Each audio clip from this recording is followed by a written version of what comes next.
Hi Sadhguru, welcome to Australia.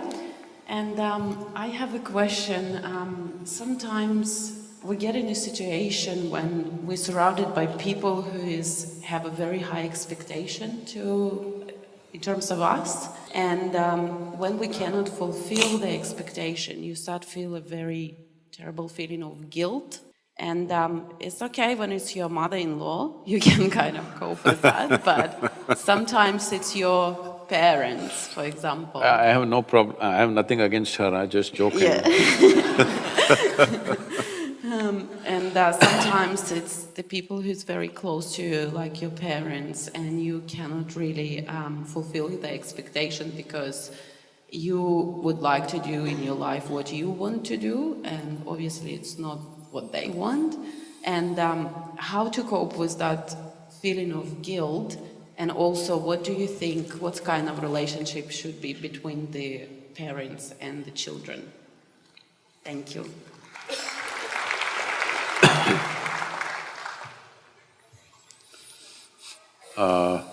That reminds me of something. See, one thing is, it's not just between parents and children, just about every relationship, everywhere. People have all kinds of weird expectations. It's like this. A lady went to the butcher's shop and all this chicken which were hanging upside down, dressed chicken. Poor chicken, feathers are their dress. You rip it off and say they're dressed. So she went to this chicken and lifted one leg, smelled, wrinkled her nose, lifted a wing, wrinkled her nose, like this she was going from chicken to chicken. It was having an effect on the rest of the customers.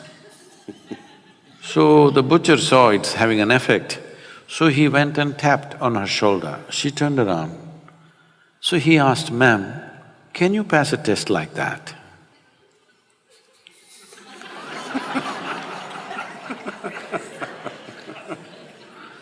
So a whole lot of people are always busy putting everybody to tests that they themselves cannot pass.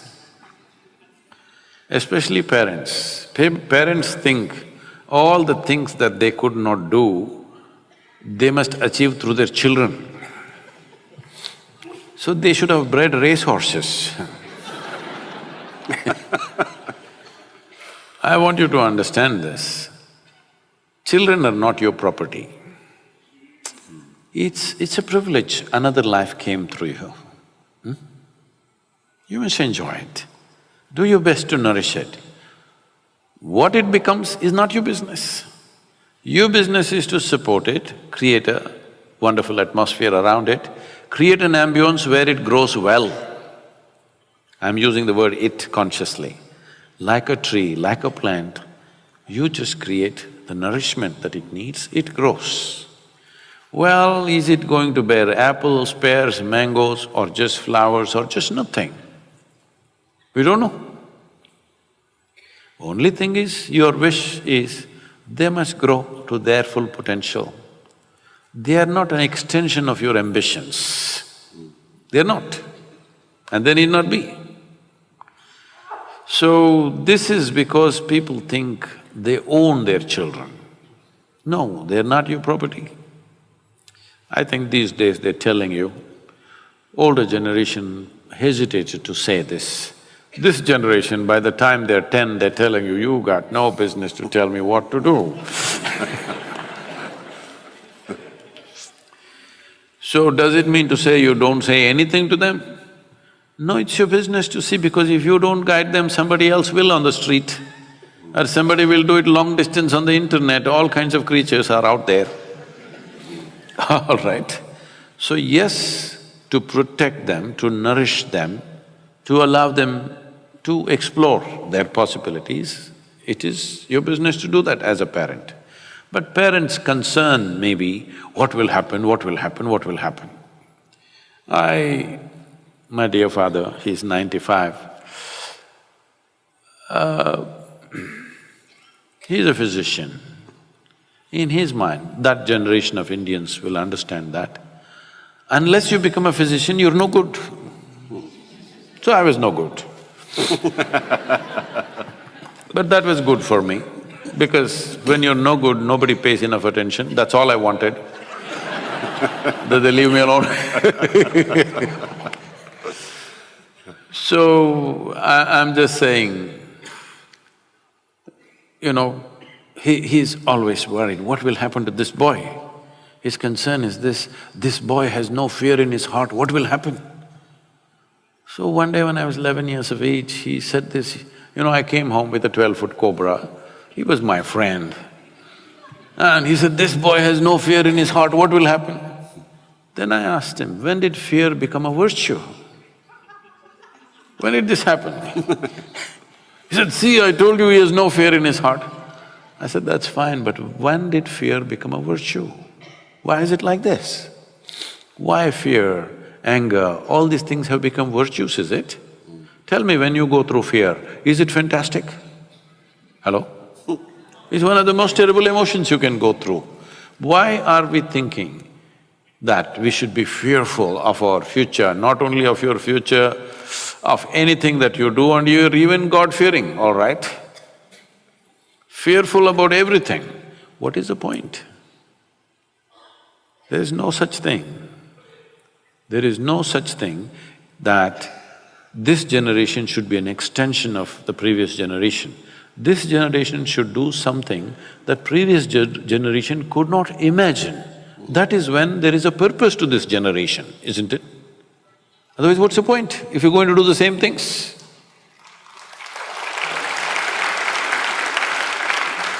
Well, if you want to do something that you really want to do, if you think you're going to do it with everybody's approval, I'm sorry, life doesn't happen that way.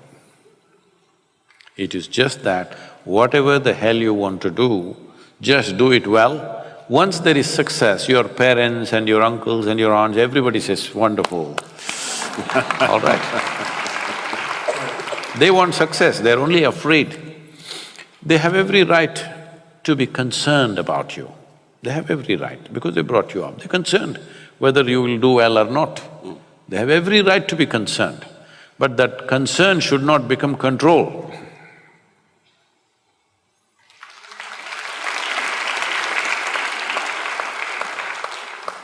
What event, decision, experience, or period has had the most profound impact on your life? You're asking Matt, right?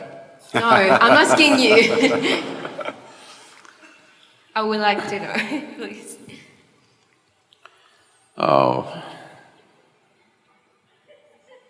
this has been spoken of many times, isn't it?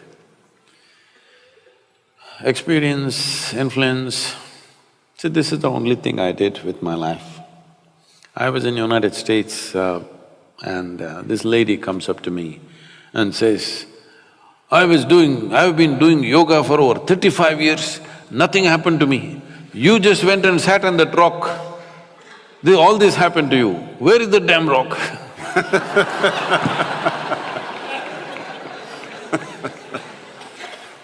And now the rock is becoming famous.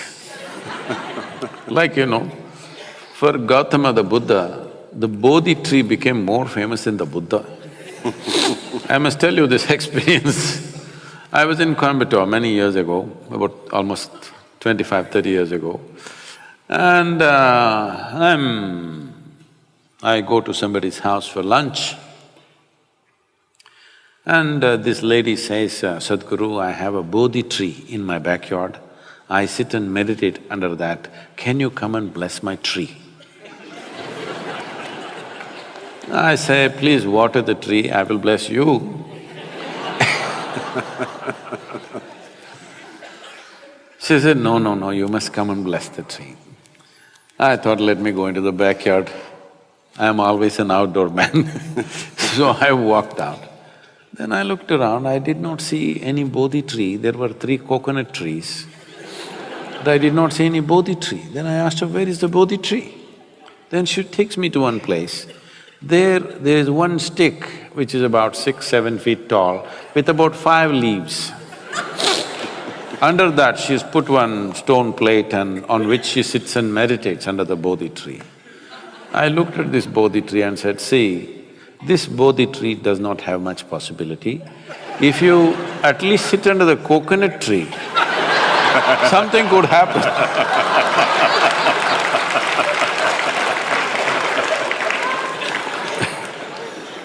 Under coconut tree, things happen. Because when you're in this state, what you need is a knock on your head.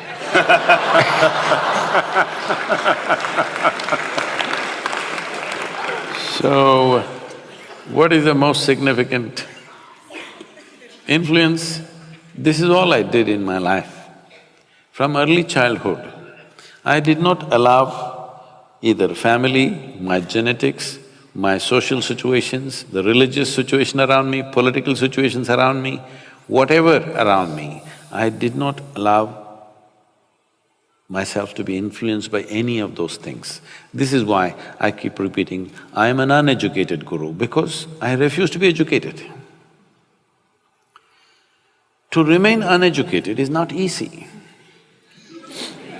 Yes, sir, because from the moment you're born, everybody wants to teach you something that's not worked in their life.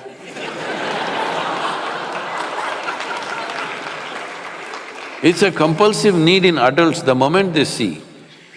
You know, like,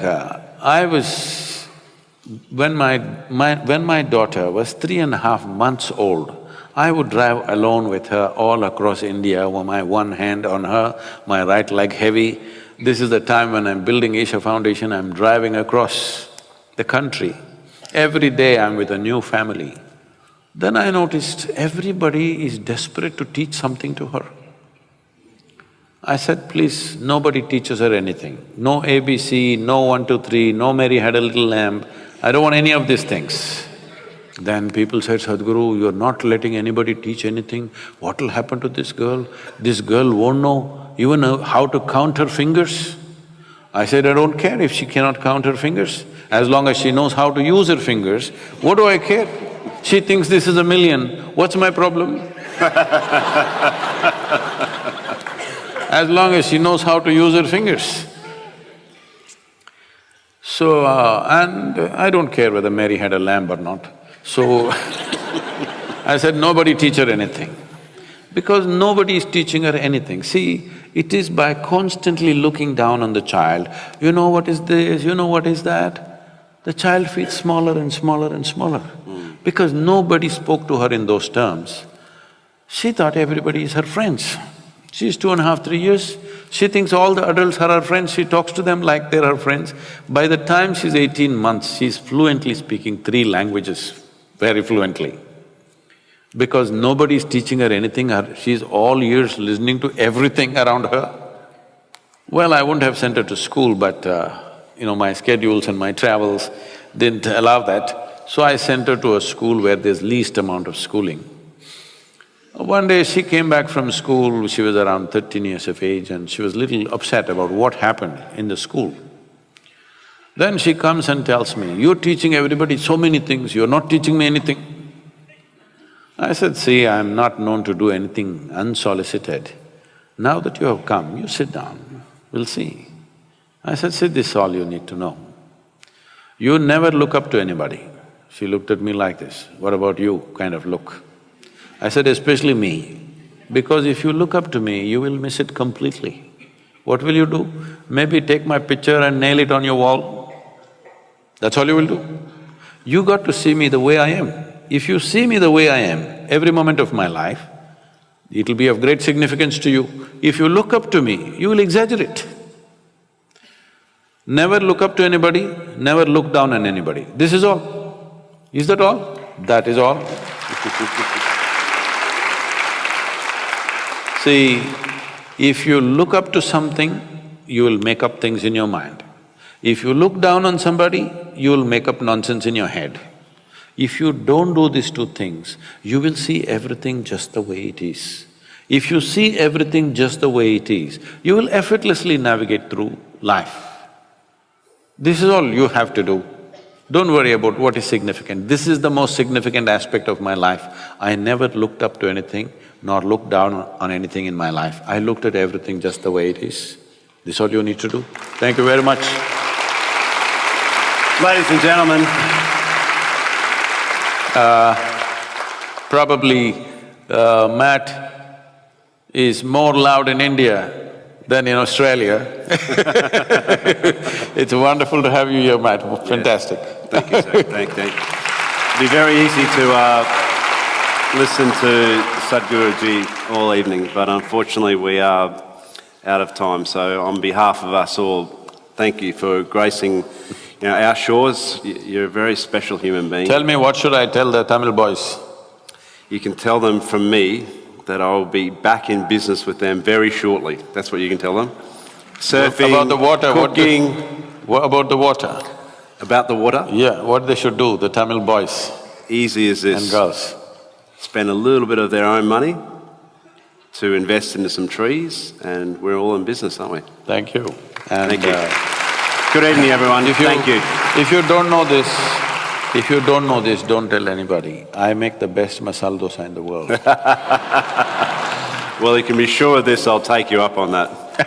Good evening, ladies and gentlemen. Thank you. Thank you very much.